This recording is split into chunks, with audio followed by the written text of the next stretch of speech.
Hey there, cats and kitties. I am the Blues Man, Johnny Blues, coming at you live. Talk about episode 10 of season 1 of Seth MacFarlane's The Orville, entitled Firestorm. And I guess they can't all be winners. I feel like this episode was largely a step back even from last week's episode, which was just complete absurdity and humor through the wazoo, like, was the living embodiment, antithesis of everything I find exceptional about this show. Whenever they focus upon the drama, the dramatic elements, the characterization, the depth of story, the rapport between the characters, the interplay there, those are the things I feel this show excels at. And it's largely been the comedy, the contemporary humor that I have, had the most contention with. And more times than not has fallen flat for me. And so we get an episode like this, which just, it goes back to some of the earliest complaints I had about the show thus far, very much in this first season, where it felt schizophrenic. It felt like things were not meshing well. I mean, we're beginning this episode with the death of a crewman, an engineer, and of course Alara tries to go save him, and she hesitates because of this repressed fear and everything like that. And because of her hesitation, there's this really heavily dramatic aspect of her feeling guilt for that. And of course, the chief engineer, this was his best friend, so you're supposed to be feeling sad. Even if we don't know who this person was, we've never seen this person before, we have no connectivity to them, I still felt for the scenario, the loss of a crew person, and the guilt that Alara was feeling, and the sense of loss that the engineer was feeling, and everything like that. And they sort of contrast this with this very conflictual comedy. I mean, there is some truth and realism to the idea, as we see the captain, Mercer, having some trouble because he's far removed. He's displaced from whomever this person was. This person wasn't anyone to his life, in his life.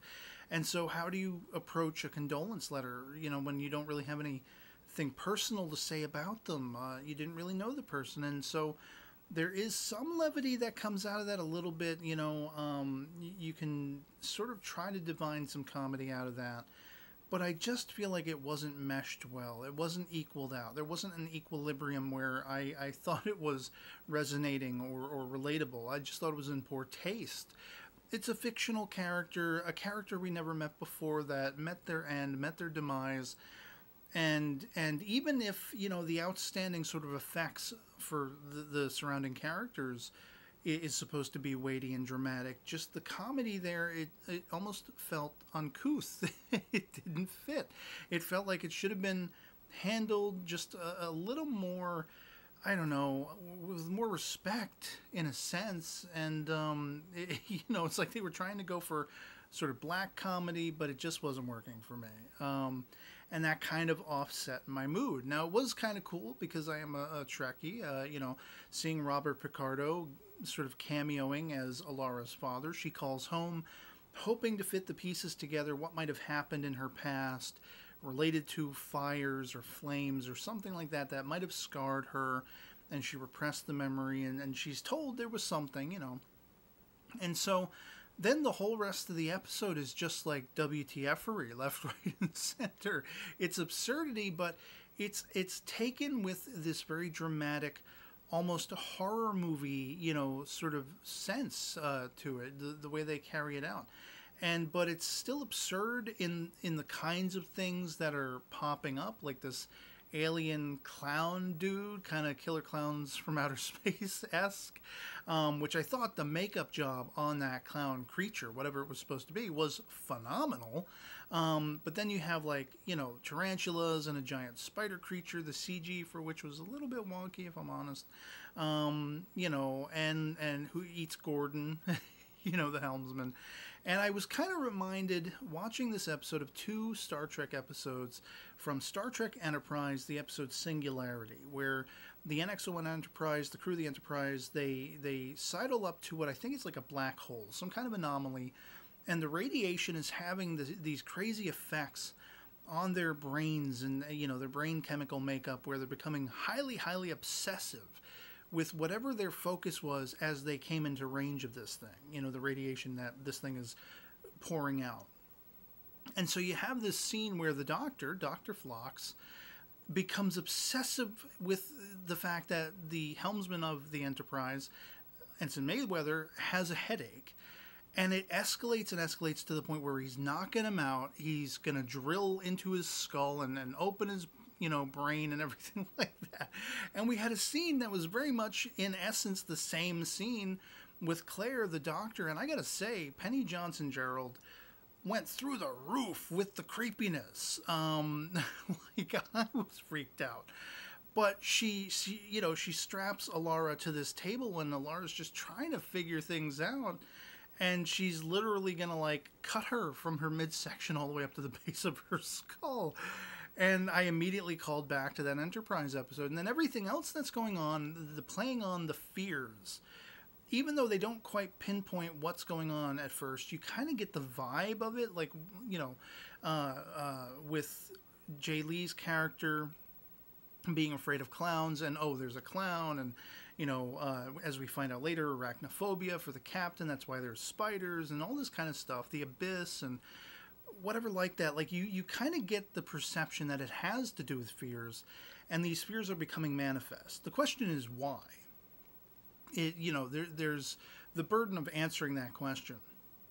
But it kind of reminded me of a horror movie version of the original series Star Trek episode Shore Leave, where they find this sort of vacation planet and they go down, and their dreams and desires, but also in part their nightmares, are becoming manifest. And so it's kind of a marriage of those two things. There's a spatial anomaly.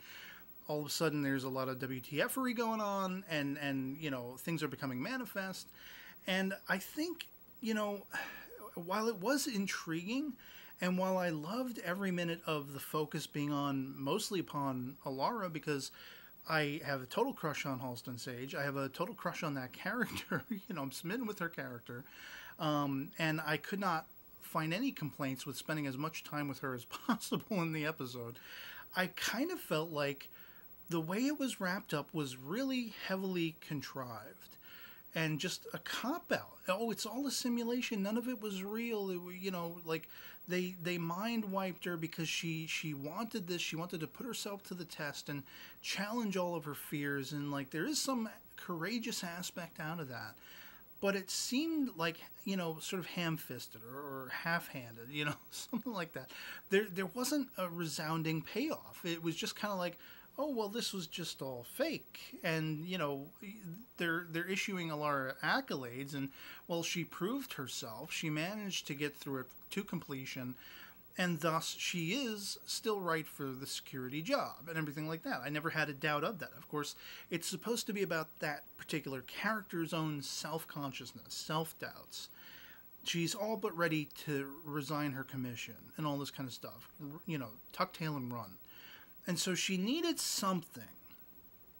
And when we see Mercer and Kelly and the doctor observing the sort of, holodeck that this is all unfolding in, and watching her running through the corridors, and they want to stop it, and Isaac can't, do that because he's been ordered down, basically, with that high security level, approval that she has put into motion. I mean, at first I was like, are they doing this to her? And there was some part of me that's like, that's sadistic. That is messed up. But at the same time, I'm like, well, but that could be really compelling.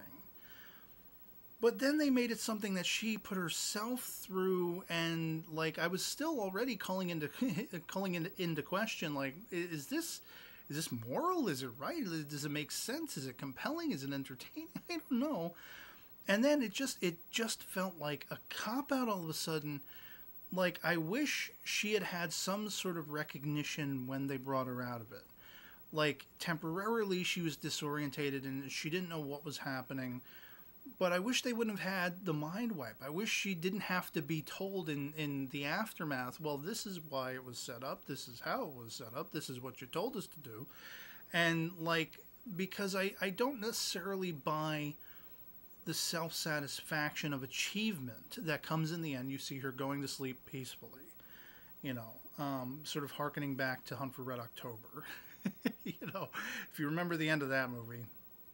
the hell that Jack Ryan goes through all through the movie, as portrayed by Alec Baldwin.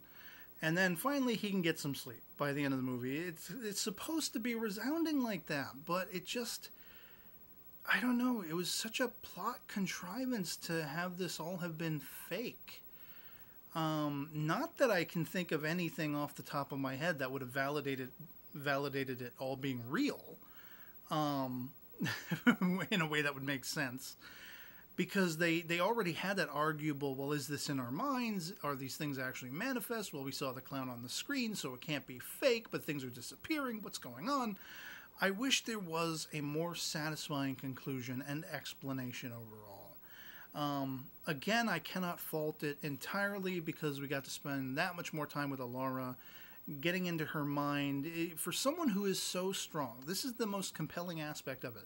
For someone with this immense alien strength, we see that internally, it just takes one misstep, and she's as frail as everyone else can be, with the self-doubt and the self-consciousness. And, you know, those fears, those anxieties, that's something we can all relate to. Of course, it's in the extreme that much more because she is an alien, and she is superhuman, you know, powered and everything like that. But there is a frailty that contrasts that outward strength. And I like getting to know her in that fashion, you know, making her more relatable and making her more sympathetic. But again, by the end, you know, I don't feel like the conclusion was believably self-satisfying for her own sense of achievement, for her own sense of accomplishing something. Because she has to be told. You know, like they can't like zap her brain and then she remembers it all and why it all happened and that she consciously chose this. I mean, they could have been lying to her. They could have forced her through this and then said, well, this was actually your idea, you know? But whatever. I'm not going to spend all night disparaging this episode. It wasn't great. It wasn't great. I didn't enjoy it to the fullest. And hopefully it'll be one of those episodes that I watch on subsequent viewings, and I find it much more enjoyable. But as right now, just having got done watching it before hitting record on this video, I didn't find it satisfying. I was mystified as to what the hell was going on all through it. And then when you get to the end, it petered out. It didn't feel like a satisfactory conclusion. Everything that came to fruition, it just felt like it came together haphazardly. And the only redeeming factor, again, is spending that much more time with Halston Sage, seeing the range of emotions. When she's crying at the start of the episode during the funerary procession for this engineer, it damn near killed me. And I was hoping we would get that strewn throughout the entire episode. But then they started in with the humor and making light of it and just like rubbing me the wrong way. And then all the WTF-ery made no sense. I was mystified. I was compelled because I wanted to know what was going on. And I was hoping to be satisfied with a really compelling explanation that never came.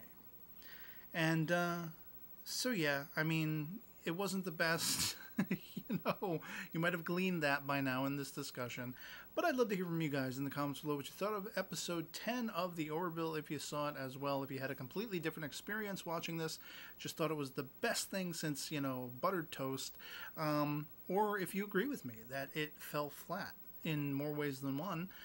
Anything goes in the comments below. Our POVs can certainly disagree. It's all about the topic of talk and just, you know, exploring the narrative and you know, our experiences watching these great entertaining shows, whether they're, you know, the best thing that that exists in the, you know, in that moment, or if it's the worst. And so yeah, otherwise that'll be pretty much it for me on this. Hope this video finds you well, and I'll catch you all later. Peace.